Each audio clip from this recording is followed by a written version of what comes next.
ఇజ్రాయెల్ని ఒప్పించడం అమెరికాకు సాధ్యమయ్యే పనేనా? ఇజ్రాయెల్ అసలు ఒప్పుకుంటుందా అమెరికా గట్టిగా ఒత్తిడి తీసుకొస్తే?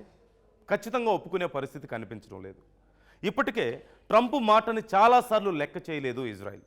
ఓవైపు ఇజ్రాయెల్ని నమ్మి ఇజ్రాయెల్తో కలిసి యుద్ధానికి దిగింది. ఇన్నేళ్లుగా ఇజ్రాయెల్కి డబ్బులు ఇస్తూ వస్తుంది, బాంబ్స్ ఇస్తూ వస్తుంది, పెద్ద ఎత్తున ఆయుధాలు సప్లై చేస్తూ అన్ని రకాలుగా మద్దతు ఇస్తుంది అమెరికా ఇరాన్ మీద దాడులు చేయడానికి.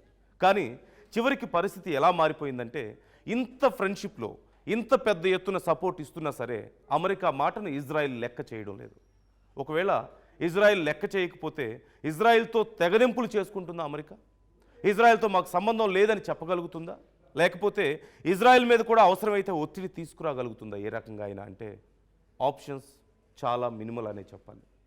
ఇక మరోవైపు ఇరాన్, ఇజ్రాయెలే మాట వినకపోతే ఇప్పుడు అమెరికాని బద్ధ శత్రువుగా భావిస్తున్న ఇరాన్, ఇన్ని రోజులుగా ఇరాన్ని తుడిచిపెట్టేయాలని చూసినటువంటి అమెరికా మాట ఇరాన్ అసలు వినే పరిస్థితి ఉందా? ఓవైపు ఇప్పటికే ప్రపంచానికి ఇరాన్ ప్రూవ్ చేసింది, అమెరికా ఏమీ పైనుంచి దిగిరాలేదు, ట్రంప్ ఏమీ ఒక దేవుడు కాదు, భయపడాల్సిన అవసరం లేదు, గట్టిగా పోటీ చేస్తే, గట్టిగా పోరాటం చేస్తే ఖచ్చితంగా ట్రంప్నైనా సరే వెనక్కి నెట్టొచ్చు అని ప్రపంచానికి ప్రూవ్ చేసింది.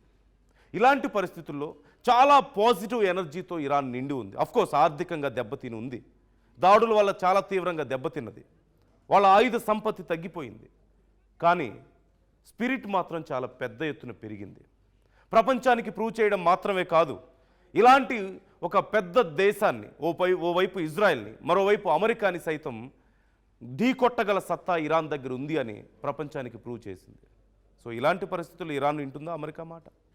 మరి ఇటు ఇజ్రాయెల్ వెనుక, ఇటు ఇరాన్ వెనుక అమెరికా ఎవరికి చెప్పగలుగుతుంది, ఏం చేయగలుగుతుంది?